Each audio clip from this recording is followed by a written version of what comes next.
Morn! Morn?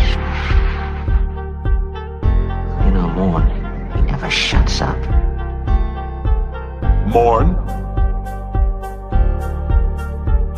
I want Morn's money. I need Morn's money.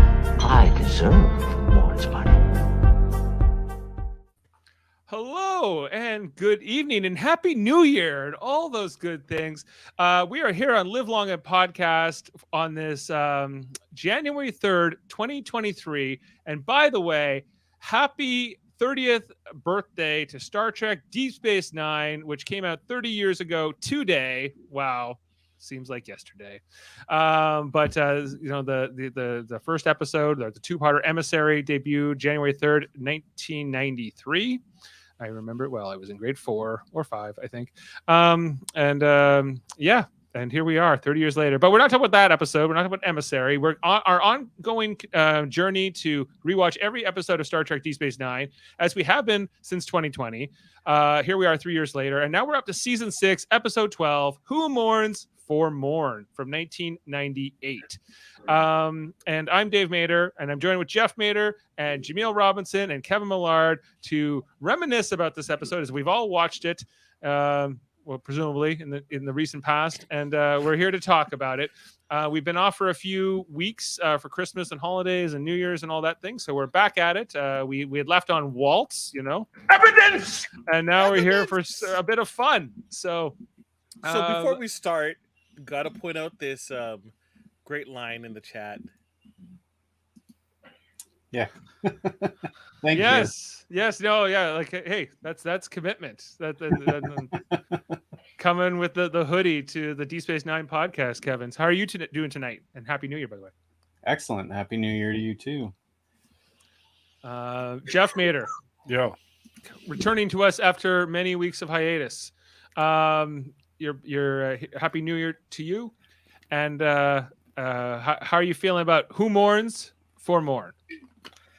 It's an okay episode. Like, it's not a stinker, but it's not like the best episode ever, Just wait for Davan to come in. Okay. Does he think it's a stinker? I could see how some. No, he said he liked it. He said he liked it. So. Oh, okay. I'm like it's a who gives a shit episode. That's what this episode for me is. It's just a filler episode. It's let's write a story around Morn and have Quark try and get rich, and it's a schemey episode. I don't know. It's good, but it's not great. It's bad, but it's not awful. It's in there. It's in that middle average area. That's how I felt about it. I don't know about you guys. Beware, Jeff. Davan is coming, and he will tell you that he likes this episode. Did you hear the news about Davan? Sam asks. What news? That he's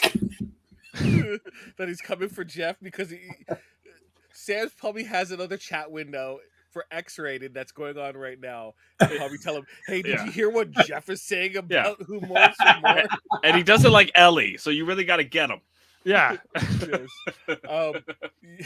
Ellie for second chances, everybody. Come on.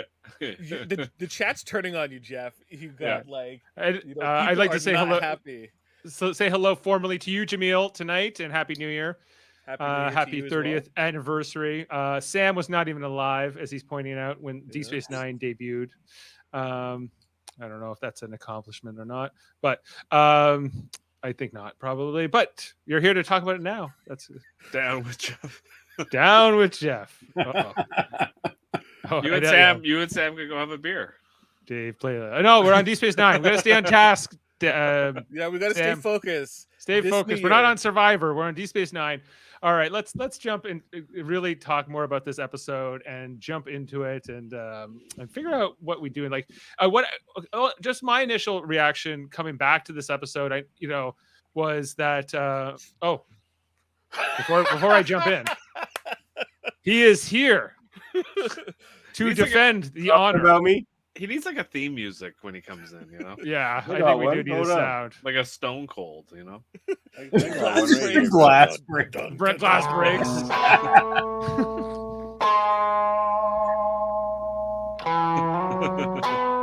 That's good. That's good. That works. Yeah.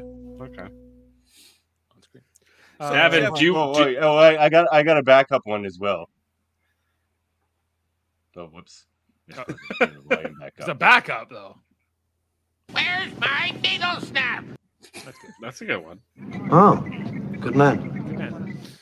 Good man. Good man. Do you defend the honor of Who Mourns for Morn, Davan? You guys don't like it?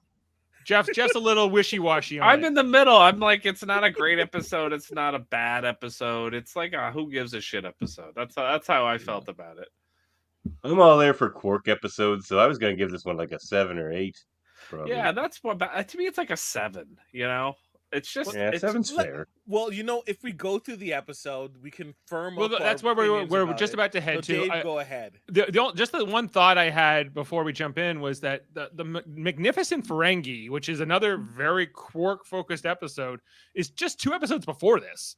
And so it just feels like it's very soon to give this episode again to Quark, but it is what it is. I don't know how they ended up. I guess with all the Dominion War stories, they felt like this is where they needed to fit this in. They need another bottle episode.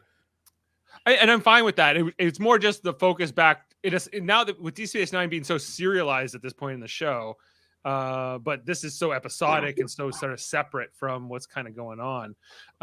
Just interesting. We'll see in the fun facts if there's a reason that comes up. But let's go to the first shot of the episode. Would you prefer it if it was an Odo episode? It kind of is in some ways. It's kind of like, a little bit of an Odo Quark episode because Odo is just trolling Quark the entire time or as much as he can, which is kind of where we start off. Happy 30th, by the way, fellas. Happy 30th anniversary and Happy New Year's. Yeah, Happy New Year. We got the Happy New Year, of course, and we got the Happy 30th anniversary to Star Trek Deep Space Nine, the little show that could. And it is kind of appropriate to be doing like the Who Mourns for Morn because Morn's like, is he in every season? Is he right from the beginning? I think so. Right? Yeah. Sure. First episode, I think. First I think so. episode, and he's always at the bar. This episode's all about like he was always there and everybody knew him and he never He's talked. like a mascot. He's like a mascot, exactly. That's exactly And what his Quark funeral was huge. Like there was Klingons showing up with food and says. Yeah. Okay. We'll get to it when we get to it. But this my favorite thing was with Worf. Morton was an excellent sparring partner. I will miss our weekly combat in the Holosuites. It's like it's such a like just a man's man too, right? Like He's just like the biggest, dumbest looking guy ever, and he never speaks. He's basically an extra that has a name. But yeah, he's got all this, like he never shuts up. He's an amazing fighter. Women love him. Apparently he was a big thief in his day. But he's picky with his women. He turned his nose up at Dax. Yeah, Dax wasn't good enough for him. that's one of my favorite lines in the whole episode is Worf just going, "What do you mean? Like he didn't want you?" She's like, "Forget it, leave it alone." Turned you down. He's like, "You weren't good enough for Morn." He's like, "Maybe I need to reevaluate my decision making." Yeah. And then we see that because Odo shows up to talk to him about his stinky beats in the cargo bay, and then he's talking to him for a while, but realizing that this is a hologram when he puts his hand through, and Quark is like, "You're slipping, Odo. What are you doing, man? You should have known better. You're losing it." And he explains that people just like saying hi to Morn when they come in. He's the first stool at the bar. He's like a mascot, as we mentioned, and this is why they do it. Sales went down 5% last time he went away. They expect to see him, and it needs to feel like home, or it's not good for business. And then this is the first of the Morn reactions we get here from Dax. Morn. You think she thought she saw a ghost? Everybody, turn it off. Sisko says disrespectful. Because he's dead. He died in an ion storm. We find out. Not really. So, does the captain of the station usually make house calls to alert individuals throughout the station that a person has died? That seems a little bit extra. This seems like, maybe he has bigger things to worry about than what but I don't know. This is what we get. He's grieving too. Morn. Everybody loved Morn. Even Sisko. I missed the last 2 minutes of the episode, and I'm still mourning for Morn, buddies. I don't know. Tell you, But you'll never be back. you've never seen the last 2 minutes? No, I always miss the last 2 minutes of this episode. I'm gonna miss Morn. Wait, what? What happens to prevent you from seeing the last 2 minutes? Yeah. Morn. Dear sweet Morn. Grief, Jaemeel. Grief. Yes. Grief. Morn. Okay, that's a cold open. So Morn has died. We come back off after the credits, and we get the Lurian funeral, which is all about. It's kind of like almost like an Egyptian kind of thing, where you give all these things you're going to need in the afterlife or something. You know, like you would get sort of like you might put in a tomb. Other cultures in humanity have this custom. Anyway, so they're bringing some liquor and for him. Yeah, this is where Worf says, like, I will miss him. He was a great sparring partner. And she says, yeah, but he turned me down. And he was like my best friend. He's like, what do you mean? But just as that happens, we come here to Kira and Odo, who, he's got Morn a can opener, a bottle opener, I'm sorry, for the afterlife, which seems to be going here. The whole station is grieving everybody. Well, maybe not Quark as much, even though he seemed to know He's more taking than it the most. best. Yeah, he's taking it the best. He's like, let's Tell him it was Morn's favorite. yeah, if someone needs to buy something, tell them it was Mourns' favorite. He's just like, how can I make the most? I think this episode written by Mark Gayred O'Connell, directed by Victor Lobel. Just wanted to point that out. I don't think we'll come back to that maybe at the end when we get to the ratings, but not a name we see a ton. That Mark Gayred. Anyway, so he's like, you don't have anything for Morn. Quark says to O'Brien, here, you can buy a bottle of Uridian ale or whatever it is. So It was Morn's favorite. It was Morn's favorite. Tell him it was Morn's favorite. So they're all coming along here. And then, Odo is just always on to Quark. Oh, your concern for the dead is touching. He's just like, what are you up to? He's like, I'm very grieving for him. He's like, no, you're not. You don't care about this. You're the jerk. And I'm going to, he always just, even if Quark isn't committing crimes, he's always just concerned with exposing Quark's. Because he has nothing better to do.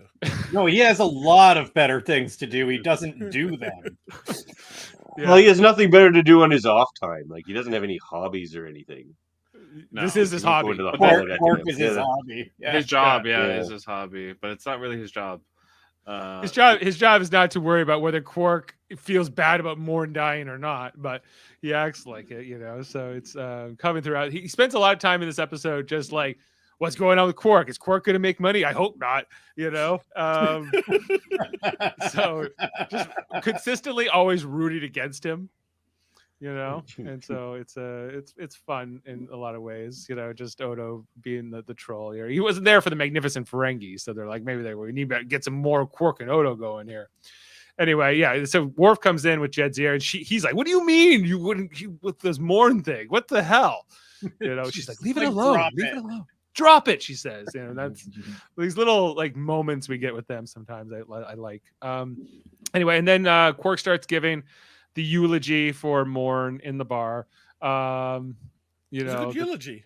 Good eulogy. We'll miss him.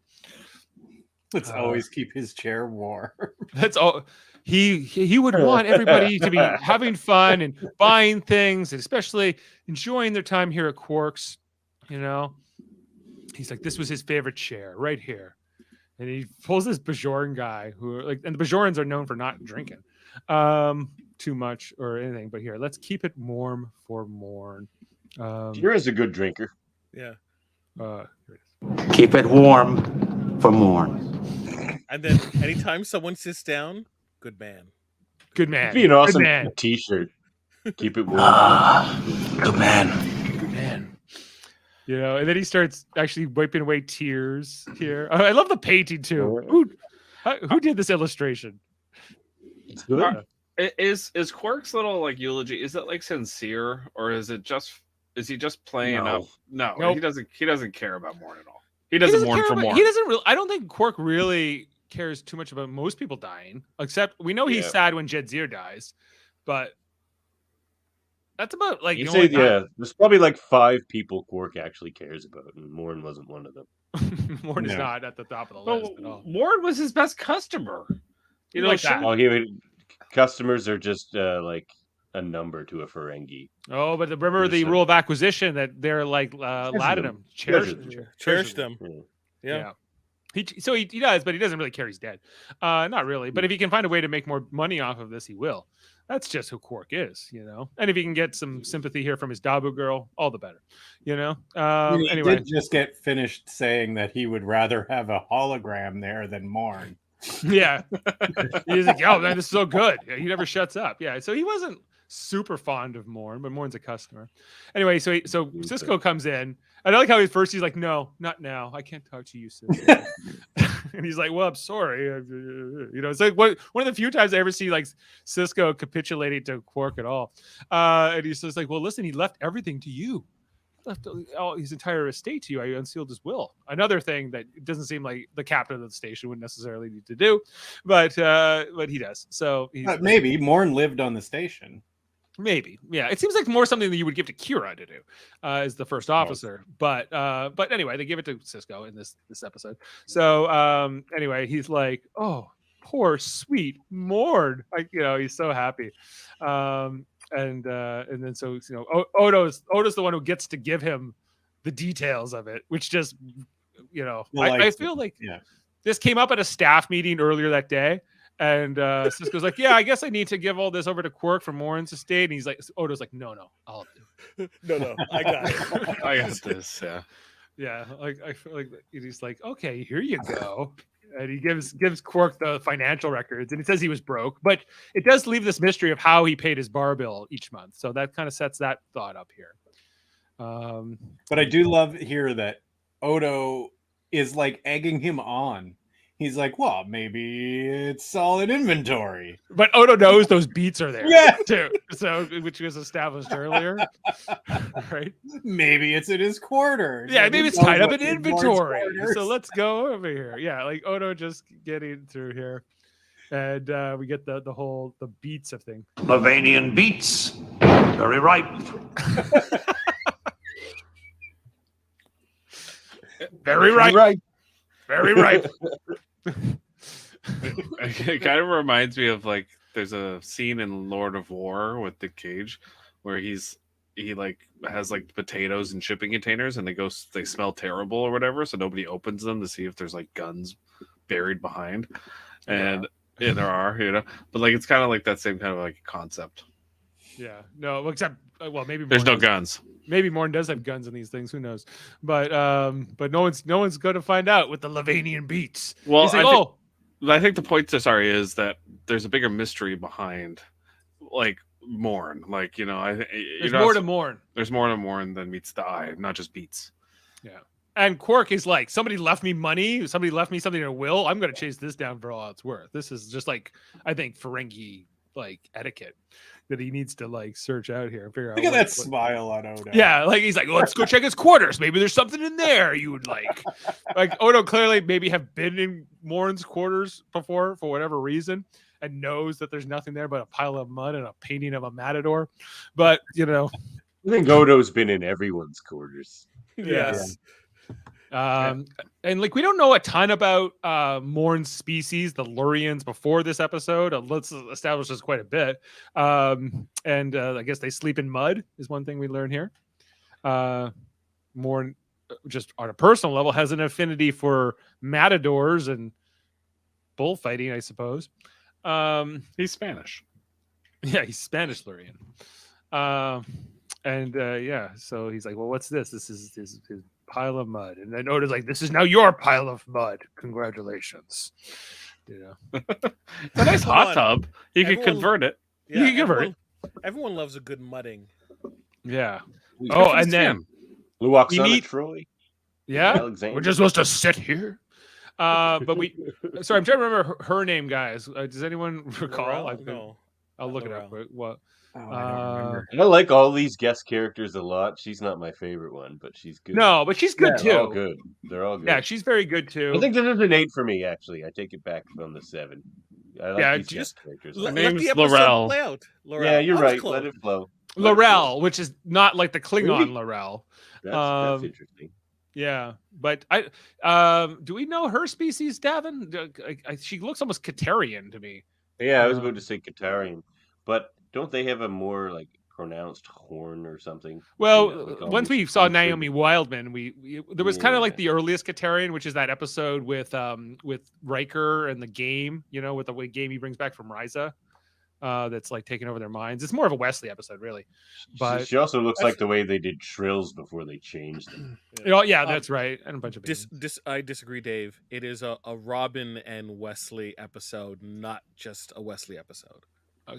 Yes, it's the Ashley Judd of it all. Yes. Yeah. According to Memory Alpha, her species is unnamed, so just Okay.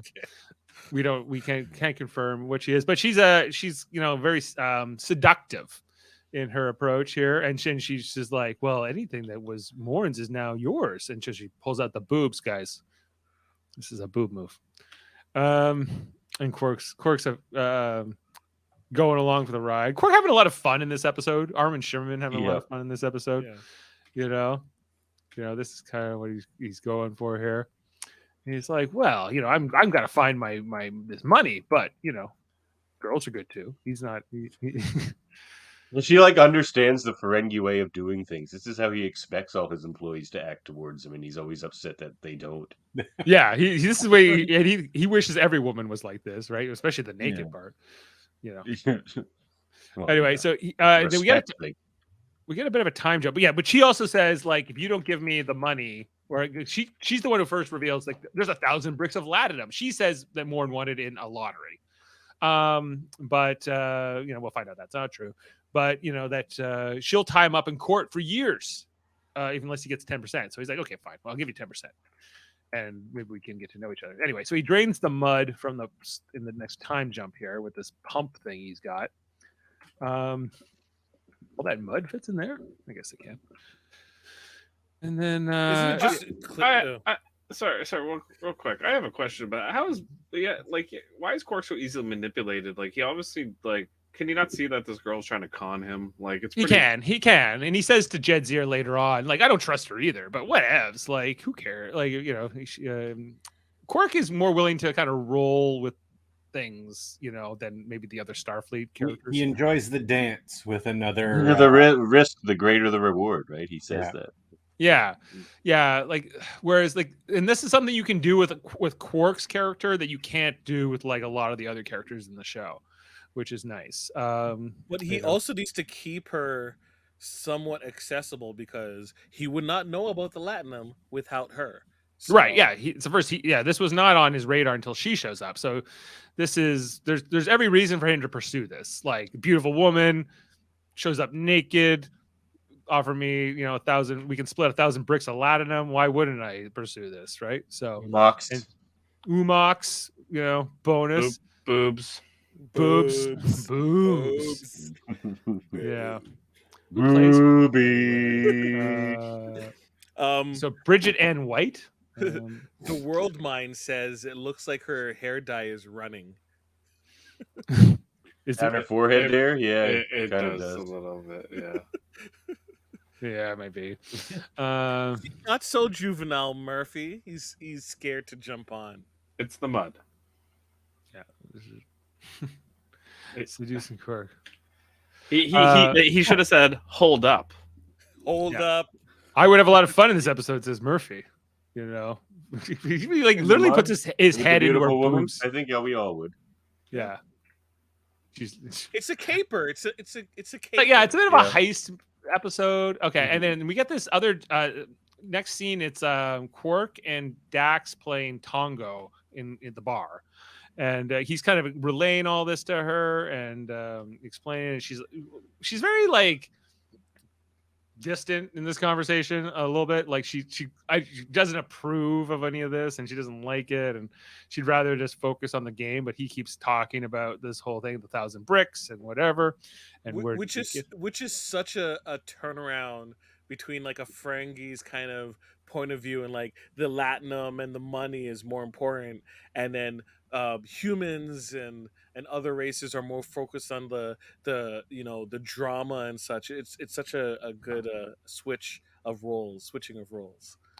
Yeah, and just like he's like, I don't trust her, but she's gonna tie me up in court for years unless I give her 10%. Of course, I'm gonna make that deal. Come on, like, And then we also learned some things here about latinum. There's a lot established in this episode about latinum, which we knew was like this currency, in the Star Trek universe, but that the Ferengi were obsessed with. But this establishes that it's a liquid, it's not a solid. That because it was always in this gold. They say it was gold pressed, and we didn't really have a sense of what that meant until this episode. He was like, who thought of putting latinum inside worthless gold? And Dax says, I don't know, somebody who didn't want to make change with an eyedropper, because a liquid currency doesn't have a lot of practical purposes. But why is crazy, right? Go ahead, Jeff. Sorry, but why is latinum the most valuable thing? Like, it can't be replicated. Can't replicate it. Gotcha. And that's why gold is worthless, because you can replicate it. You know what's funny? So, like, at the end, just skipping ahead for a sec, like that little bit of like latinum he gets in the cup. Yeah. He says that's like 100 bricks worth, right? Yeah. So if you think about it, so when they have a brick of latinum, gold pressed latinum, that's like this big, like they're pretty big. There's only like an eyedropper's amount of. Like, it's very spread out inside of the gold. Yeah, it's like crazy. So like it's just a waste of gold. It's just this giant gold thing for the tiny bit of latinum. Right, and that creates weight. Yeah. Like it makes it heavy. But why isn't a brick of latinum that size? Yeah, why couldn't it be? Exactly. But then, how much is it a slip? Like nothing. Like a pin needle, almost like a drop. Right. Not much. Yeah, half a drop. Anyway, but so he also says when you ding it together, it makes like a little ding sound. That's why they put it in gold bricks. Ding ding. Ding ding. Yeah. So we're learning things here, and this is like when it pays off later when he's like, you're about to hear the most beautiful sound in the galaxy, and he just clicks the bricks together and they don't make the ding, and we find out they're empty, but we're not there yet. So but this is mostly to set that up in this scene. And also he's like, I don't trust her either. I'm watching her. And then Dax beats him, of course, in this next hand, and acquire, and he's like, oh, you got me again, right? He's always impressed with Dax beating him at Tongo. And she's, this just makes me sad every time. There's a nice scene with Jedzia in season 6, which I know her death's coming, and it bothers me, and it sucks. And anyway, I'm for it. Bring on Ezri. Oh no, let's move on. Anyway, so next He's scene. a Catwalk fan. Mm-hmm. Yeah, well, I am a Catwalk fan, but every time anyway,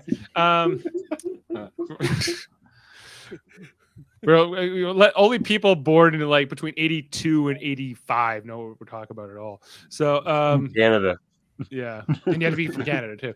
So anyway, the next scene we meet the next set of gangs. He thinks it's going to be Laurel, but it's these two brothers that we meet, who again, these guys are the best. Yeah. Crit, is that what their name is? No, wait. Nosk and Crit, I think, are their character names, played by Brad Greenquist and Cyril O'Reilly. Cyril O'Reilly, that's the guy from Oz. That was the character's name. Anyway, so yeah, these guys are great. I love the way they talk in this episode. They're so much fun. Like there's the dumb brother and the smart brother, I guess, but they're just like very much dumb. He's slow. He's slow. Don't call him slow. He'll try to kill you.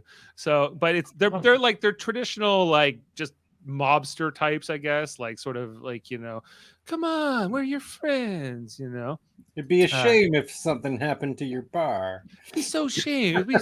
My brother likes to get upset. I don't want him to be upset, stuff like that. A couple of mob guys coming even the score. That's Whereas Laurel tries to pretend to be his ex-wife, and Gregory Itzen, who shows up in this episode, pretends to be like this security officer cop guy.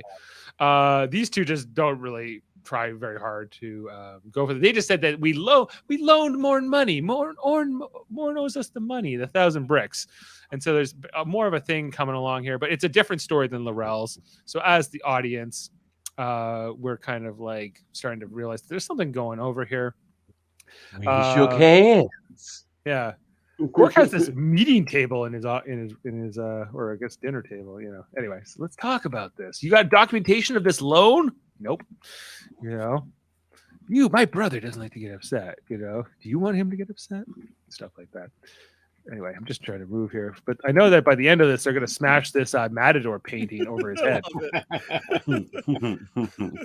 Yeah, he's like, you want this painting? It's great, and then he just smashes Quark over the head. Yeah, he's like, there. But this turns out to be the break that Quark needs, because when he pulls the painting off, and the brothers leave, there's a chip in there, and he's like, hey, computer, what is this thing? And they're like, oh, well, this is a storage locker. Oh. Yeah, it's a key to a storage locker. He's like, Morn, you magnificent bastard, you did it. Wherever you are, I love you. Yeah. Where is it? Poor sweet Morn. Morn. Dear sweet Morn.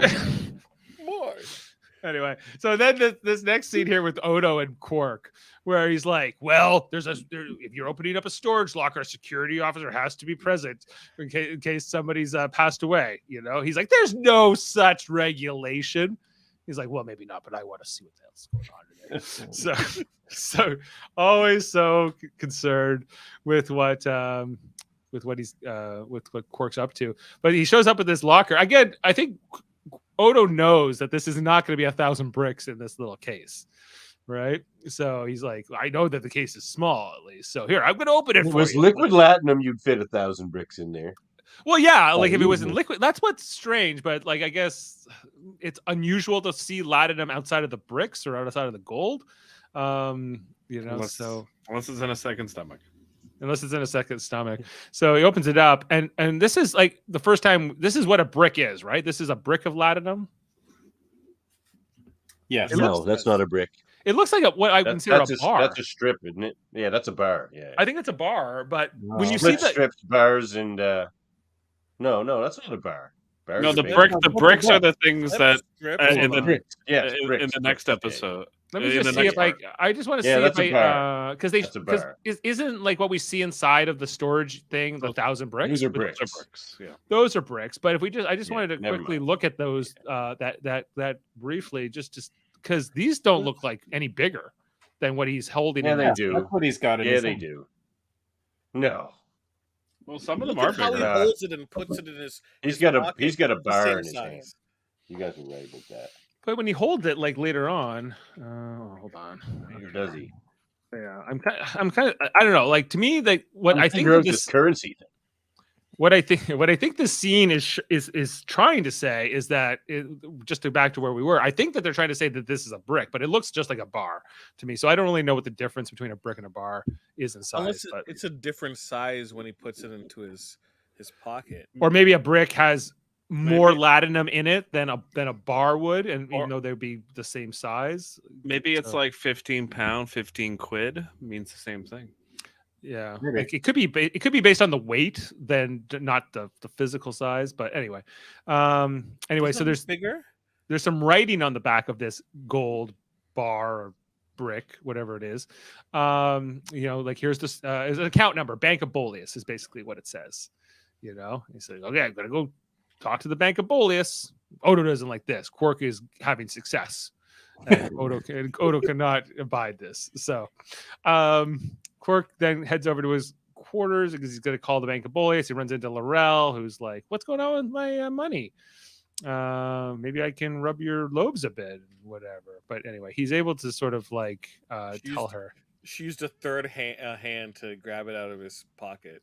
Yeah, but she does. She pulls the gold latinum thing from him here, and he's like, "Okay, I'll see you later." And then he kind of like but he's so happy. He's like, "I'm going to the Bank of Boleus. I'm getting my 1,000 bricks."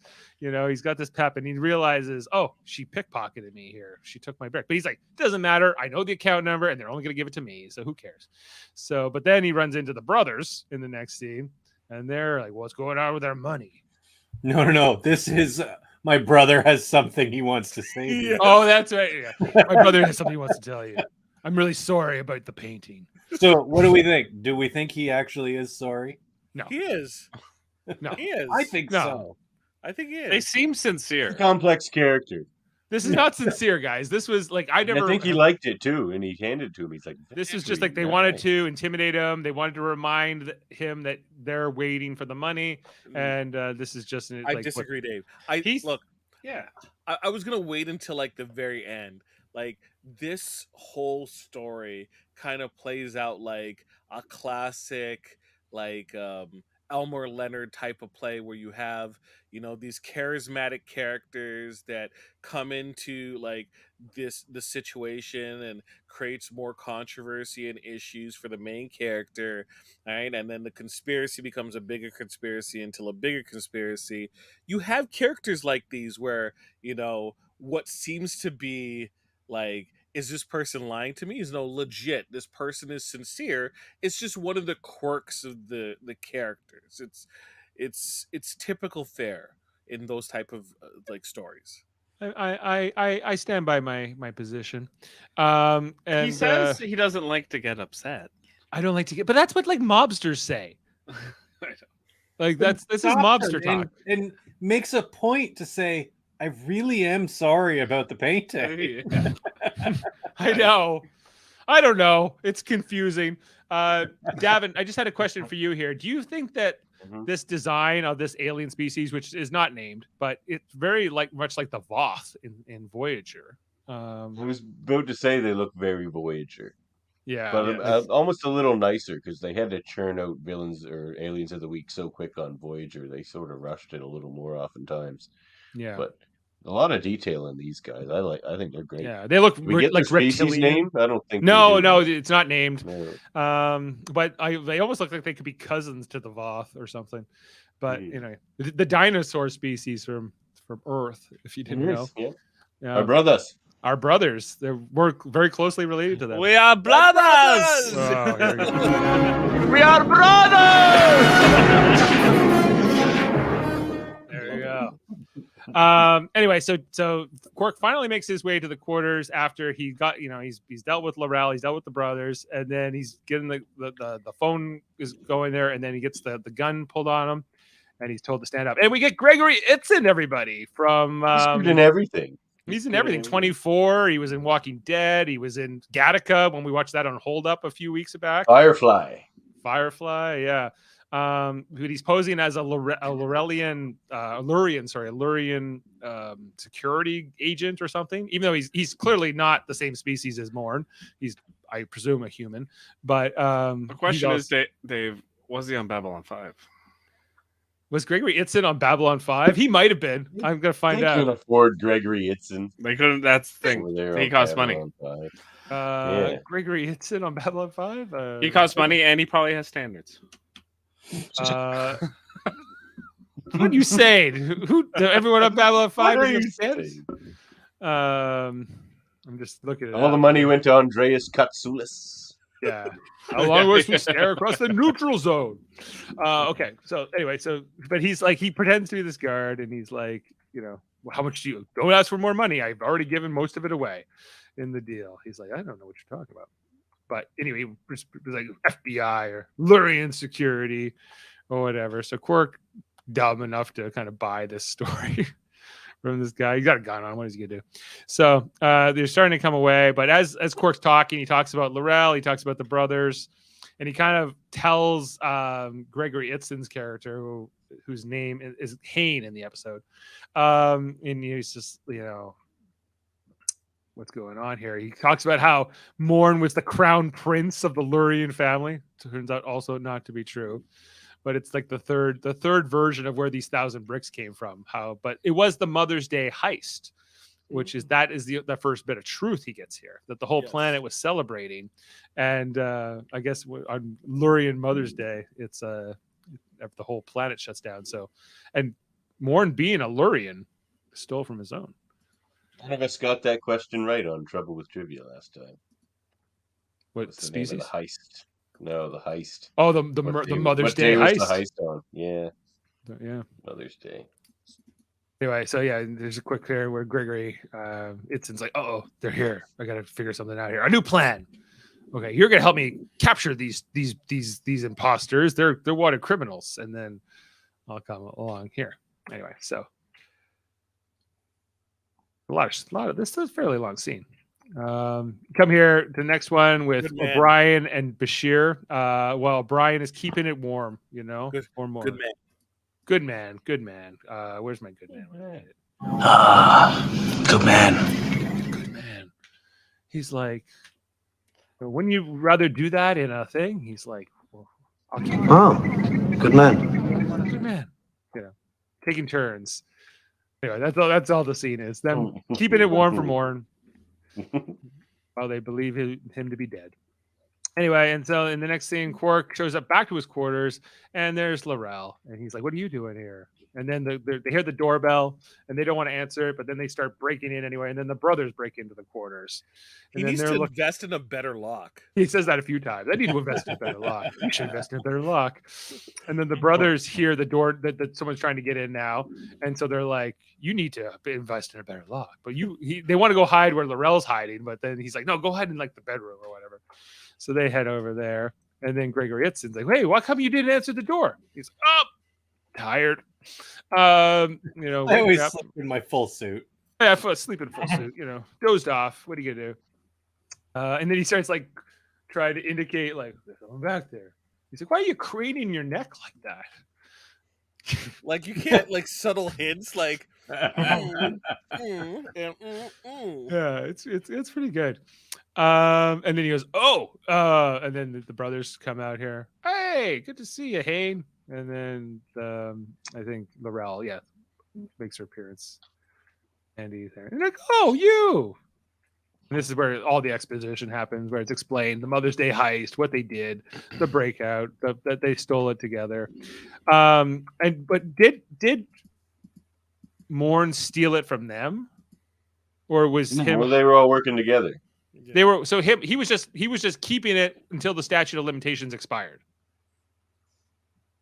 Yeah, which was only 10 years for a big, huge heist. That from the royal family. Planet to planet, it's different. Yeah. Anyway, so it isn't as serious in the future. Yeah, it's not. Clearly not. Yeah. Anyway, but then Odo says these guys are going to prison for a long time just for shooting at each other in a cargo bay. So it's all relative. It'll be out in 3 weeks. Yeah. Most important thing is her hair dye is not leaking anymore. Yes, less so. Yeah, well, she had to be in that mud bath, guys. Come on. Early in the episode. Anyway, so they're gonna kill Quark, I think. But they're like, well, we need sense. Yeah, they're like, well, they're waiting for the money to come because he's already sent from the Bank of Boleus, and he's like, well, you need my thumbprint, and they're like, well, why don't we just cut off your thumb? This is my favorite. He just screaming like not even like a girl, just like the worst scream ever. And then like Hayne's like, well, what are you gonna do? Bring his severed thumb to security? And like, By the way, I have to say something about this. We had just put Prue to bed, and then that part of the episode played, and Amanda was concerned that Prudence would wake up because it was so girly and so high pitched that she was concerned. No, this could wake up Prudence. We just put her to bed, so it was fair. I think Gregory Itzon says we need to be prudent here and figure out how we're going to get this money. So how it fits. He might, yeah. He's like, well, Quark's like, okay, you're not going to cut off my thumb, but I have to go run my bar. And they're like, oh, well, no problem. We'll come with you. And so that's next scene. Sorry. Here we go. And then they show up in the bar where the whole bar is shut down. Gregory Itzon's really fun in this episode. Great facial expressions he brings to this character. Shutting it down. But they're all like, oh, yeah, we'll have free drinks while we wait for this money to show up, Odo then shows up shortly after. I don't know what they were talking about. Oh, they were talking about the fact that they all assumed that they each killed Morn. And they kind of that nobody he died. I guess he just died in an accident. Okay. What ifs? Anyway, Odo shows up and they're like, get rid of him. It's like, I'm closed right now. But is Quark could have craned his neck here, couldn't he have? No, he didn't need to because he was so obvious in terms of when to come back that there was no doubt. Does Odo get the message here? He has to. I mean, it's it's shockingly transparent. Like I'm just hanging out here with. I shut down my bar. I'm just hanging out here with Morn's friends, who we've never seen before, who I would imagine would be on Odo's like most wanted list, or maybe a couple of them would be, potentially. But Odo leaves. And then we get the next scene where they're finally unloading the transport from the Bank of Boleus. Yes, comes in the here. crack security team, the elite security team guarding those that Latinum. Yeah, well, yeah, they're just a couple of engineers. These are the engineering uniforms. They're not even security guards. They were so worried about like presenting the severed thumb. Yeah, they probably could have done it. Probably could have done it. These guys don't care. They don't get paid to speak. They're non-union. So anyway, but Quark does his thing here. The engineers just leave, and they're like, okay, now open it, right? But they don't really need. Do they need him to open it? Or it doesn't seem like it. It doesn't think he pushes the button here, right? I have a question though. In the scene before, they go, "Oh, we'll split the bricks 5 ways," right? Yeah. But then then the green guy, Krill or whatever, goes, "That's 250 bricks." Yeah, each. He got it wrong. He got the math wrong. Are we 200 each? Well, and then I was like, oh, so are the brothers sharing the bricks? And then I go, no, that still makes no sense because it's 5 ways. He was wrong. Yeah, he was wrong. But was that on purpose or was that? Yeah, okay. Yeah, I think. And then one of the characters just looks and like, okay, yeah, sure. This is a guy who travels through space. I don't know how he can be so bad at math. But anyway, so we see what 1,000 bricks looks like, guys. This is what it looks like. And Quark thinks he gone to the divine treasury, but of course, all of these crooks, they all turn on each other in the next moment, and Quark knows. It's a great shot. Yeah, great shot. I love the directing in this episode. Some of the visuals. Yeah. We get a bit of a Mexican standoff here. With the brothers. I don't know like who was pointing at who, but the brothers have the huge advantage because there's 2 of them, right? But that quickly evaporates as he's like, my brother is slow, and so the brother turns on his brother here, and he's like, well, you don't call me slow. It kind of reminds me of Reservoir Dogs, this scene. Yeah. Well, yeah, Mexican standard. Look at the pose. Like that is straight out of a Quentin Tarantino movie. Yeah. Or Elmer Leonard book. Yeah, it's just like it's really like it's No Honor Among Thieves definitely plays out here. And then Laurel and Hayne turn on each other here. And I think the first shot is fired by the brother. He fires at his brother. Doesn't hit him. These two somehow don't hit each other either. He's got to duck and weave. In a cargo bay fight. Couldn't shoot him again. You know what I mean? Just like like can shoot. But she shoots and then she runs here. So, but she could have got a little shot off here. Anyway, so Quark just decides to jump into the thing here, narrowly avoiding getting hit. But now he thinks he's all safe inside of this capsule, which he is for about a minute. But then the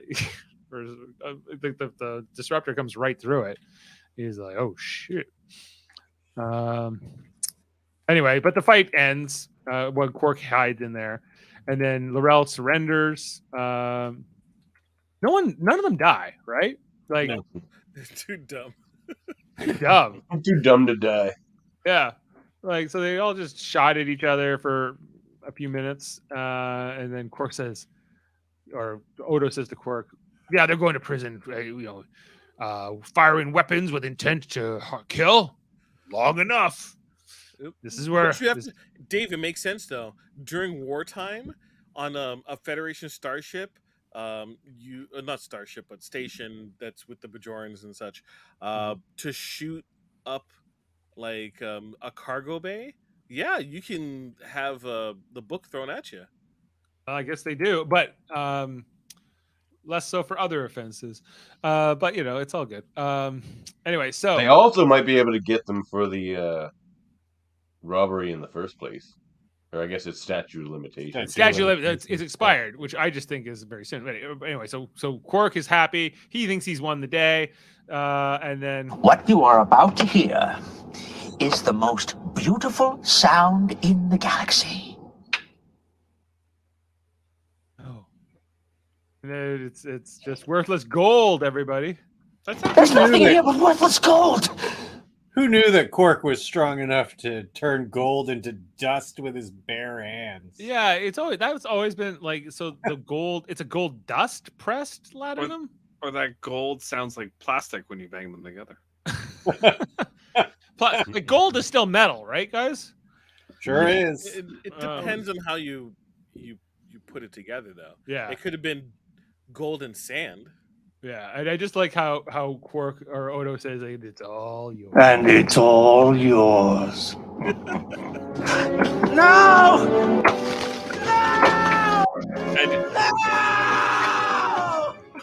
And you know what? No one died on Odo's watch, which is a rare. Very rare. Yeah. Yeah, but Quark was screaming and suffering. It's so sad. And this was, Odo was just like, this is what I live for. You know? Yeah, only Quark streams died in that cargo bay. Yeah, you know, Odo wished he had someone to link with that night. Yeah. Anyway, Quark is licking his wounds, and the next scene at the bar, and he's about to throw Morn's seat away. He's so mad at this whole situation with Morn and what's come out with it. But then Odo shows up for his final triumph. Just, like him, this is like, again, an episode Odo trolling Quark is like, look who I found. It's Morn. And a six-pack. Six-pack Morn, Morn! Trains with Worf every week. Yeah, fights Worf in the Hollow Suites. And he goes, he faked his death. All good. Anyway, see you later. Not a crime to fake your death? Apparently. Yeah, and of course Morn has no lines here. He's like, what's your explanation? I don't even want to hear it. Like, they just write the scene around it.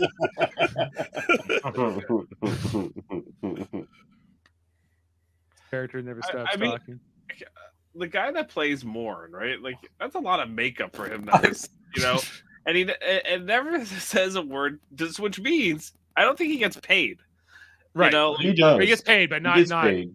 Well, like, as an extra. He doesn't get to be in the union. He does. He's probably a union extra. He is a union actor. He's an actor. At least I learned about this when I did the extra work in Canada. And so there's different levels. There's non-union extras and union extras, and he's probably a union extra. He would have to be. But he gets paid like $6 an hour instead of $5 an hour or something. It's not a lot.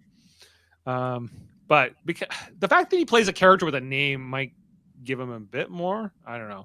And he's referenced a lot. And he's in almost every episode. Yeah. But he never speaks, so he falls into this different category. Yeah. Anyway, so he's like, well, I could have been killed. This is the best part of this episode, though, because it all comes first full circle. You know how we were commenting earlier on how Quark doesn't really give a shit about Morn. Right. Morn doesn't really give a shit about Quark either, and that's why he set him up in this whole thing that could have killed him. Yeah. Like, right, but this was once, so he was okay, and like, I don't know, I feel like Quark could have negotiated for more here. But I think so too. Yeah, but anyway, he goes, "Where do you been keeping all that latinum?" And so he pulls the glass out and doesn't want anyone to see that he's keeping it in his stomach. He only wants Quark to have this information. And he just, which is not a great idea. No, pukes it up a little bit of at least. And we see that this little wine glass amount is 100 bricks worth. Yeah. There's there it is. It kind of has like this weird CGI, like sort of effect. It almost looks like mercury or something, like that kind of weird viscosity. That it's not like water or other things. It's almost like a non-Newtonian T1000. Yeah, like T1000, almost like Robert Patrick just comes out of it. Yeah. CGI goo. Yeah. Have you seen this boy? Have you seen this boy? And Odo's like, fuck off, that's my trick. Yeah. I'm the goo. This is his reward, 100 bricks worth. And then he's like, if you ever want to fake your death and throw me into a calamity again, let's do it. I'll do it for 100 bricks. This is I don't know. I don't even know how much money this really is relatively to what he normally does, but it seems like a lot. So, no, wait, that's bars. What's bigger again? Bars or bricks? Bars are bigger, right? I think bricks are supposed to be bigger than bars. I don't know. Do they ever talk about bricks again? Not really. Or is it always bars? It's usually bars. This is the one time bricks were referenced. Yeah. Maybe they're the same thing. Yeah, maybe it's like quid or like cash. And bucks. Just a different term. Yeah. Anyway, that's the end of the episode in terms of our screenshots. Sam has some feelings. Sam has some feelings. Okay. Oh, sorry, no, not that one. Horrible ending, says Sam. Why do you think incredible ending? Interesting take. Okay. Well, Jeff, do you have some double F, or do you want me to do that? I got some double F with Jeff. All right, do her up.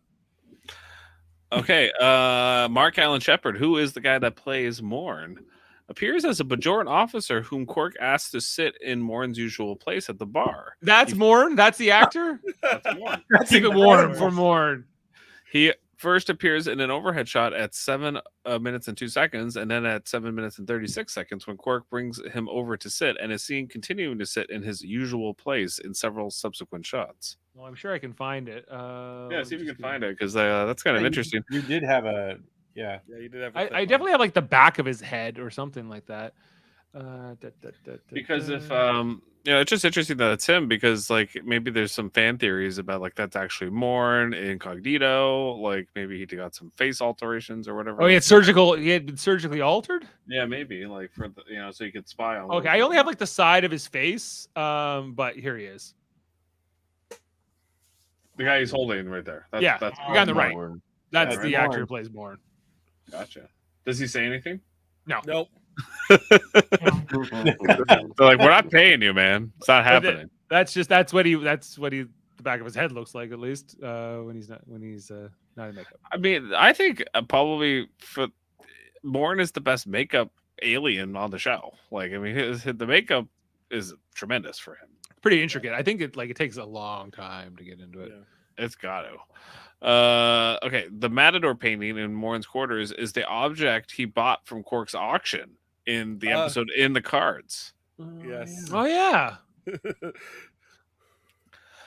In the episode, several characters mentioned how talkative and emotional Morn was. However, throughout the entire series, he never utters a word. So, like, yeah, that's again ironic.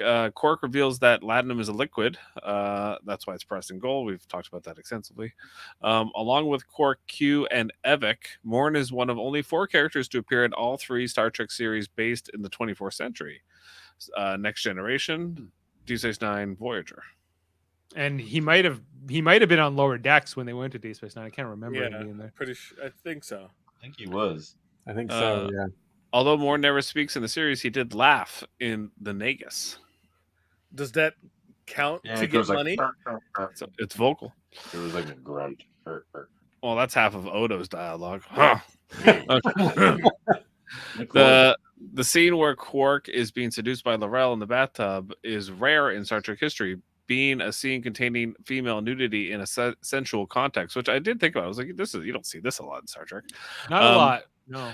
Previous episodes include the Next Generation episode had featured or implied nudity, but always in strict non-sexual contexts like art classes, nudist living, torture, streaking in protest. It would take another 6 years before a Star Trek episode featured full nudity in a sexual context, which ended up happening in Star Trek Enterprise, the episode called Harbinger.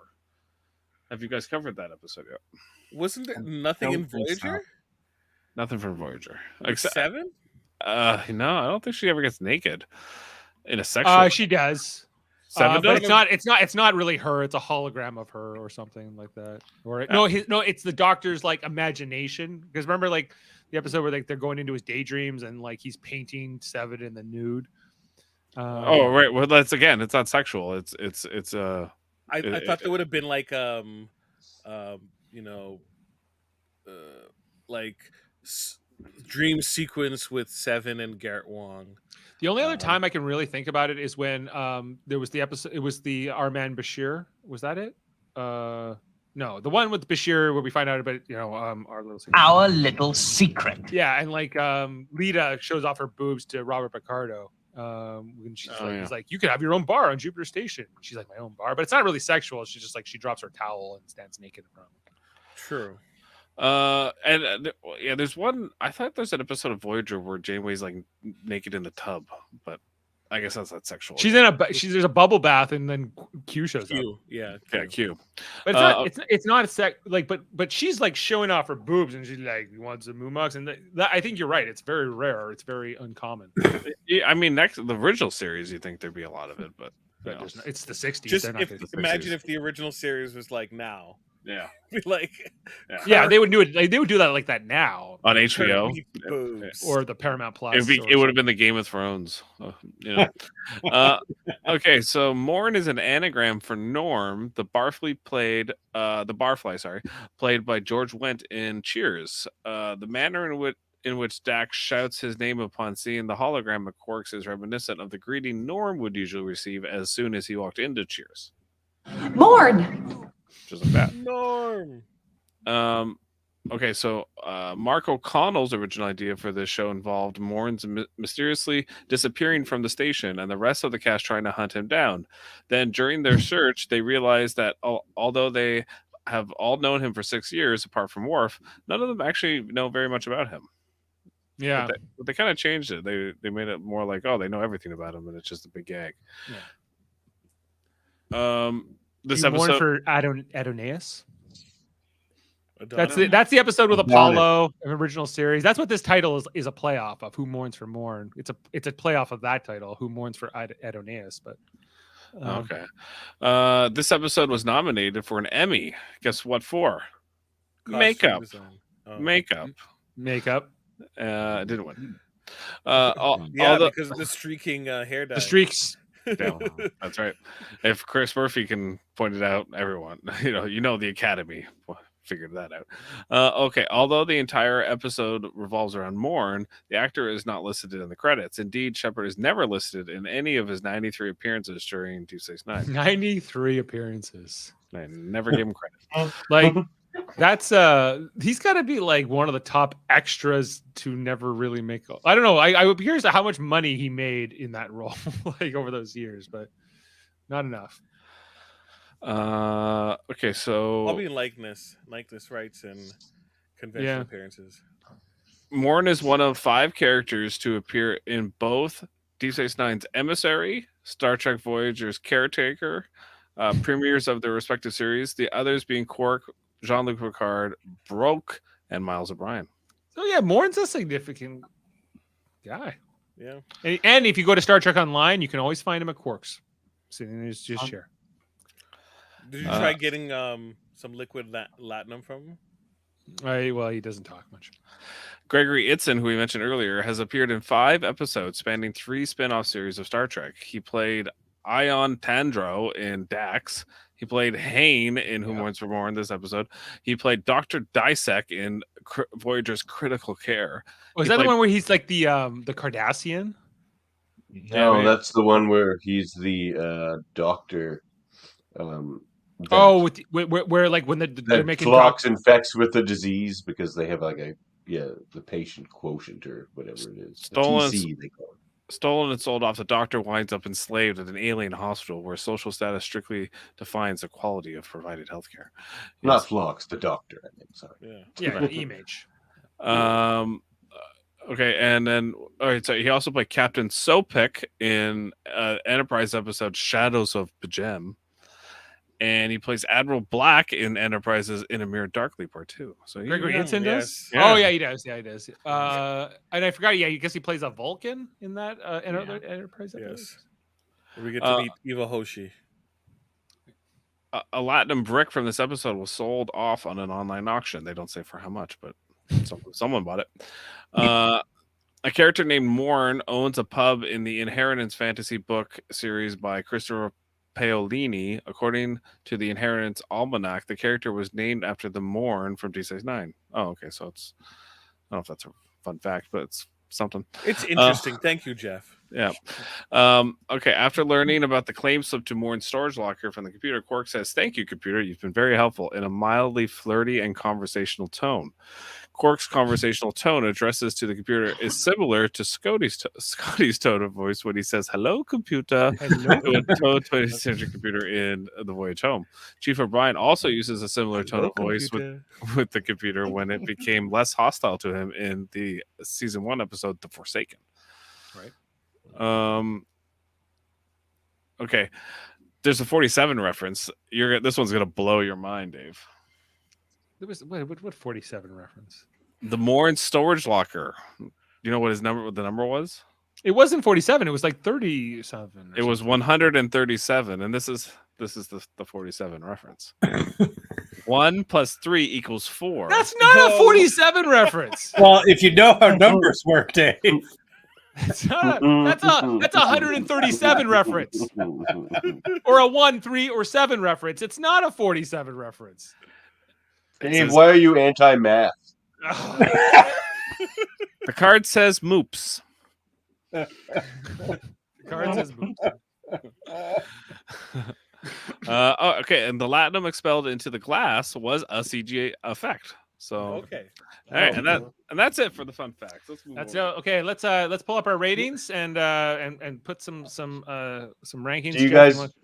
Sorry. Do you want to know the latinum denominations? Sure. So 100 slips equals 1 strip, 20 strips equals 1 bar, and bricks are bigger than bars, but we've never heard the conversion rate. Like how many bars are in a brick? Yeah. Okay. All right.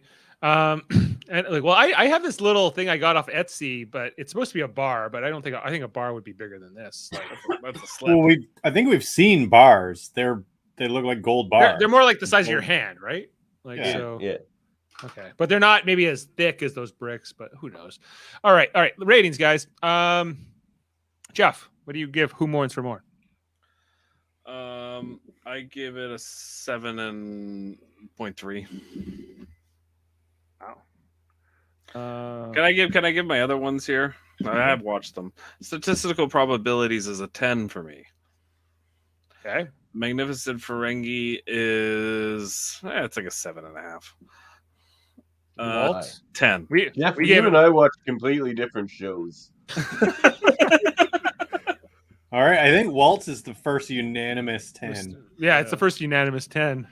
Oh wow! Evidence. But back to Who Mourns for Morn. I'm okay with the fact that he comes back to life at the end, Sam. So I'm going to go with Sam. I'm trying to do I like this more than statistical probabilities? Maybe. I'll go the same. I'll go about an 8. Actually, 8 feels right. I'll give it 8. Jaemeel? 7.5. 7.5. Kevin? 7.5. Okay. And where do you sit, Davan? 10. Say 10.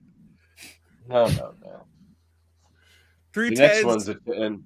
Next week's I give an 11. I'll tell you right now. Fuck yeah. Yeah. I got the poster right there. Next week's episode is Far Beyond the Stars. Oh, okay. That's why. Well, it's an 11. Yeah, that deserves an 11. Okay, well, but for make 10 the highest, and then these ones go to 11. Dave let me get rid of it away with an 11 one other time. I did. It can only be used on special occasions, but yes. Special occasions. But what's Who Mourns for Morn? Oh, an 8. An 8. Okay. Can I change my vote to move along home to 11 then? Sure. No, I'm joking. I wouldn't do that. I'm trying to remember what Davin's other 11 was. Was it Deep Space Nine? Maybe not. It might have been something else. Oh, it must have been Deep Space Nine. Was it in the Pale Moonlight? Or we haven't got there yet. We're not there yet. That's a 12. That's not even. So, okay, Who Mourns for Morn ends up tonight with our 5 votes at 7.7. It's a bit of a dip this season, a little bit below what we've been seeing in terms of our, but not as bad as Resurrection, of course.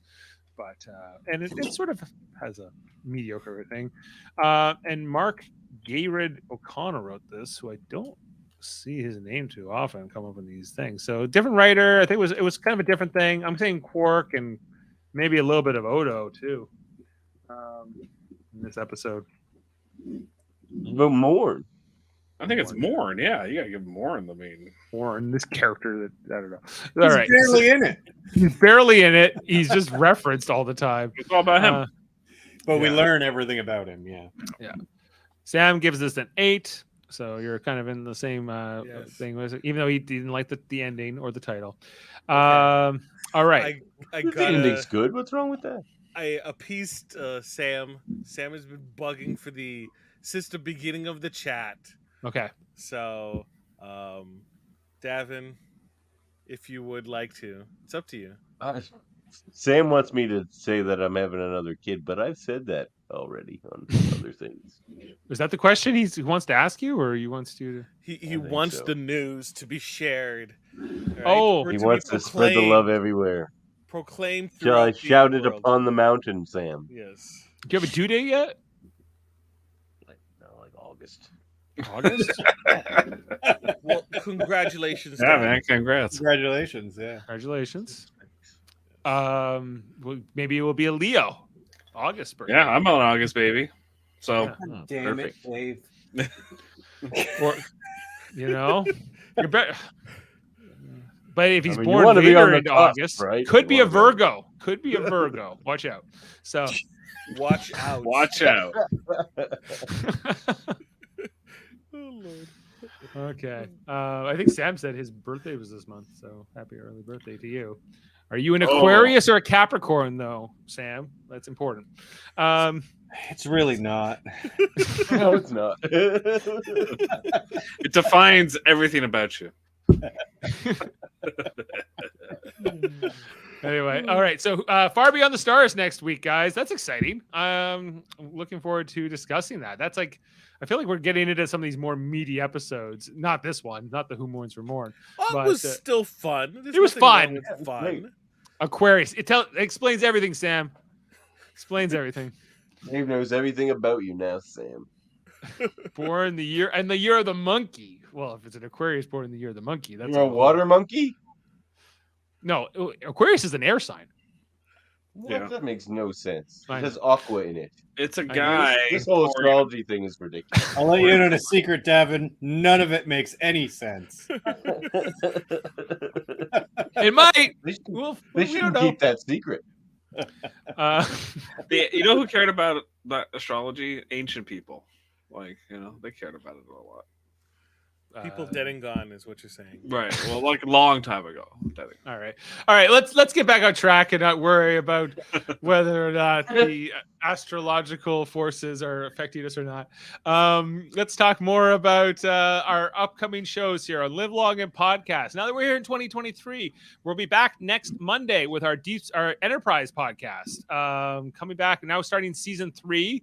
We'll be talking about the episode The Zindi on January 9th. Me and Kevin will with Jody and Adam over there. And I'm excited to get back to it. Yeah, we'll get back to it. I thought I would be for Enterprise. The break worked out well with us. Just let's get into the new season because there's a lot more to come. So check that out. Of course, Davan and I and Jessica Chan, we just finished up Star Trek Prodigy's first season. All of those episodes. You should definitely check out that show. The first season. Does anyone else watch this? Of you guys? Like I know Davan has. Great show. I'm gonna start. Just gets better and better. And Jeff, have you seen an episode of Star Trek Prodigy? I have not. I have it all queued up. All right. It's it's like 20 episodes, I think, to get through, but they're short. So, lots going on. You'll see some familiar faces there. I will watch it with the kid once the kid gets a little. The kid, it's good for kids. It's gonna be good for kids, of course. And then I think Picard is the next new show to come back. That's set to come in February, so we have a little bit of a break. I know. TNG reunion. I'm excited. I'm excited just to get the Worf, in the TNG cast. We'll see. I was just so disappointed in season 2. I didn't think I could be that disappointed in a Star Trek show as I was with season 2. It was bad. And now that I've had time to reflect, and apparently they shot the seasons back to back, which makes me very nervous about this season of Picard, but we'll see. Anyway, but some people liked season 2 of Picard inexplicably. Like the end. So with Wesley, the Traveler Wesley. No, with Q. I like Q's final bit. Oh, John Delancey can make anything good. I wish more of that season had been about Q. And yes, I loved that end. Even gods have their favorites. Yeah, it was. That scene was good, but that didn't make the rest of the show good. Yeah, they should have written the show more about Q, for sure. Yes, it was more about Whoopi. Yeah, well, more about. Sorry, not Whoopi, because she was barely in it. Fake Whoopi. Fake Whoopi, and OG was in it way too much, or whatever her name was now. We didn't need anything with Soji and the Soongs and. I was like, wait. I honestly thought, I'm like, wait, did I skip an episode, or like are they in the future again? Like, why are these people on this show now? I'm like, why is Brent Spiner always on this show? Because it's contractually obligated to, I guess. Contractually obligation. Yes. But he's not playing Data. They're like, kill Data off. I want to play Soon, and that's it. Maybe a smarmy Soon guy. Okay, let's bring him in. So if they go back to prehistoric times, there'll be like a Soon, like there'll be a Soon caveman. Like always a Soon. All right. So we got all our shows coming out, like Picard, that we're going to cover, and all the new ones into this New Year, Strange New Worlds, and Lower Decks, and all that kind of stuff. Star Trek Radio Theater. We did a new recording back in December. I'm still working on the edited version, but it was Star Trek V: The Final Frontier. It was a ton of fun. You can hear the live version, or we'll have the edited version to come. Davan's working on a script for a new Star Trek Radio Theater based on Lower Decks comic book, and we'll be recording that in the near future. Yeah, where a Dracula shows up. Plastic and board, you savage. Up.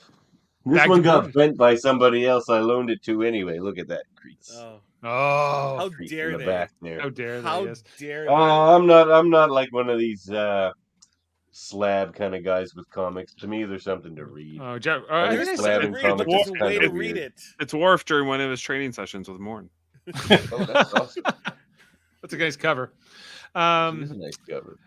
Anyway, I think, and then what else is going on? Locutors of Trek. We got our science division, which is doing things like trivia and debates. Trying to set up a Class L probe here. Class L probes going places. Man. And the Locutors of Trek, of course, the deep dive podcast, long formats, asking the most important questions. Due for an episode, that's for sure. Yeah, coming up. So check all that here on Live Long in Podcast, a great network here where we talk about Star Trek all the time. Of course, we are part of a federation of podcasts that go beyond Star Trek. Notably, we have KBBBL, a podcast that Davan does with his buddies Francis and Baker, where they talk about The Simpsons on every Friday. I was on recently, talking about Bart the General. That was good times. Oh yes, Bart the General. I would like to be on that one day, Davan. Give me a shout. Oh yeah, just pick an episode. Okay, I will. Yeah, they're early, in the early season. What's next? Next episode you're doing? Davan? Eat my shorts. Okay. Is that what it's? No, the next one is the Call of the Simpsons. The Call of the Simpsons. Is that where they end up in the woods? Oh, yeah. Do you just do like seasons like 1 to 10 and then everything? No. Yeah, we're just gonna go until it gets bad. How many times have you got a variation of that question? When you're gonna stop when it gets bad, right? Because that's always the consensus. I figure it's gonna be season 10-ish. Yeah, it's around there. Yeah, according to Jody, it will be season 7, and then you'll be done. Wow. So no, there's great stuff. He's a Simpson. He knows. Season 9 is when it gets it starts to go down the hill, and then We'll just pick an episode. Same goes for any of you. Check all that out. X-Rated was on tonight. X-Rated, the animated review show. Sanctuary Part 1. Sanctuary Part 1. How'd that go? It was a great episode, that one, actually. That's a great episode. One of the top 3 episodes we've reviewed so far. Yeah. If you didn't know, Davan and Andre, most recently, they interviewed Allison Seeley-Smith, the voice of Storm from that show, as well as some other great interviews they did last year with Erica and Julia Leewald and Lenore Zahn, the voice of Rogue. Am I missing any? Writer extraordinaire, Emmy Award-winning writer of Lady Sherlock and the Circle of the Smiling Dead. Ooh, and Rick Hoberg, great artist extraordinaire. He does some good interviews on there. And great interviews going on over on the Graphics History Podcast with Andre, where he interviews all kinds of interesting folks in the movie and comic book business. I'm listening to some episodes right now. Yeah. I'm listening to some episodes. I'm listening to Davan's episode. Oh, jeez. Yeah, and then we might revisit that one. We were talking about it today.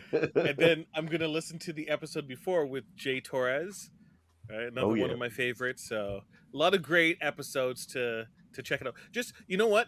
Just like bring it up, look through it. You'll find your favorite artist or writer, and just like click on that. Just check it out. Graphics History. It's great. Graphics History podcast. I also must mention that the Hold Up podcast coming up with every second Wednesday with Murphy and Davan, where they talk about 3 movies, 2 older ones from the 20th century and one from the new century that Murphy picks, and they try to figure out which ones hold up. There's a common theme in these movies.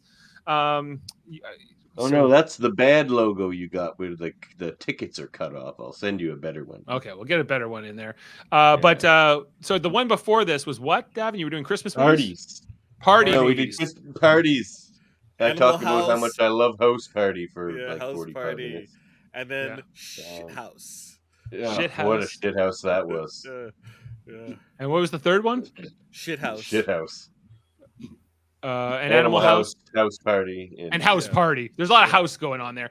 Okay, but the next one coming up next Wednesday, politics. I'm going to be on that. Yeah. And I'm going to be we're going to be doing Dr. Strangelove, which I've never seen. I picked The American President, Rob Reiner film with Michael Douglas and Annette Bening from '95, and Murphy picked Lincoln. So wait, what was the theme? Politics. Politics. Oh man.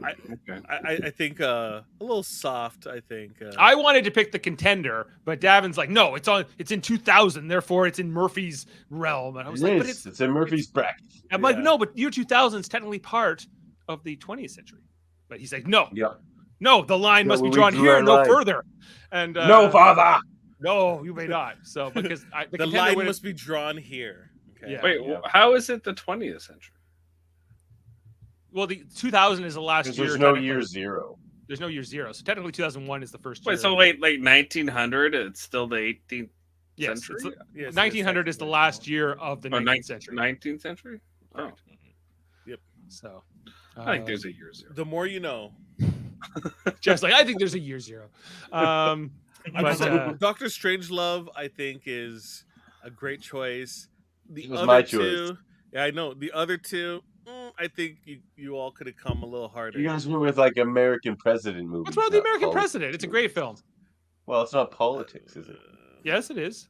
You think it's just a romance movie? It's not. Yeah, because we watched the trailer, and the trailer made it look like a romance. Terrible romance. It's half romance movie though, Dave. Like, okay.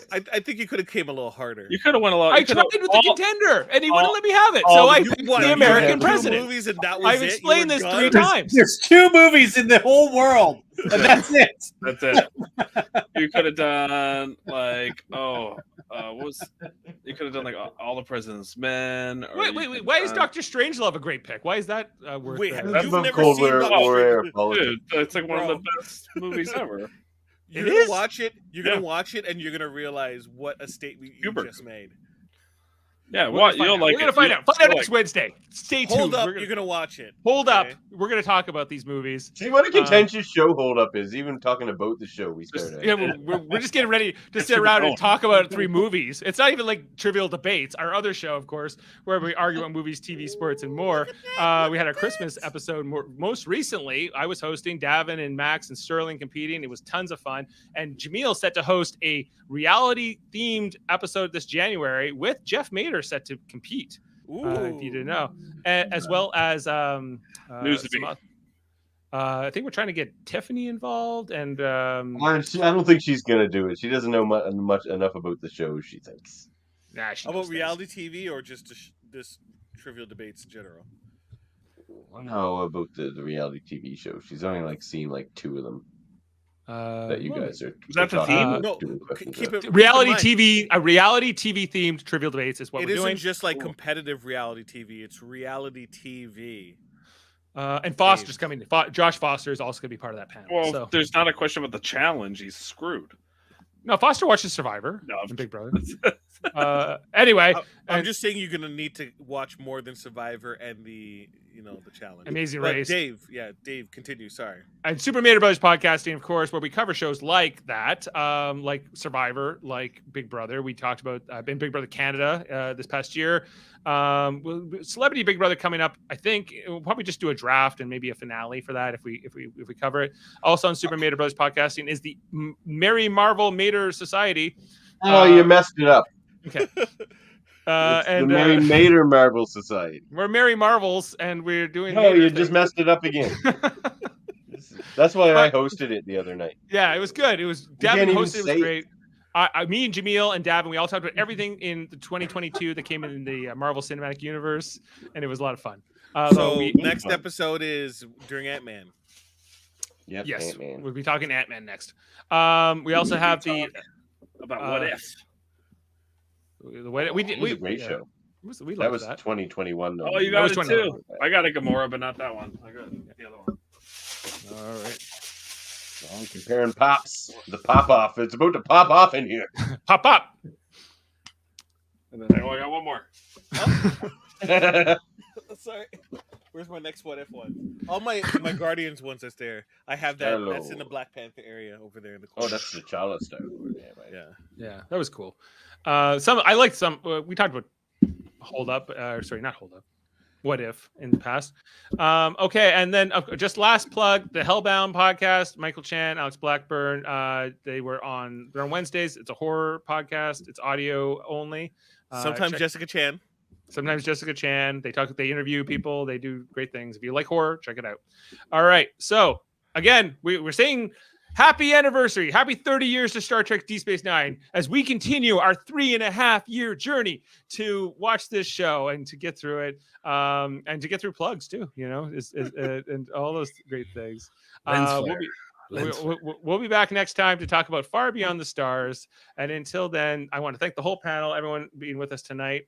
And we will see you next time here on Live Long and Podcast. Take it easy. And here we go. And it's all yours. No!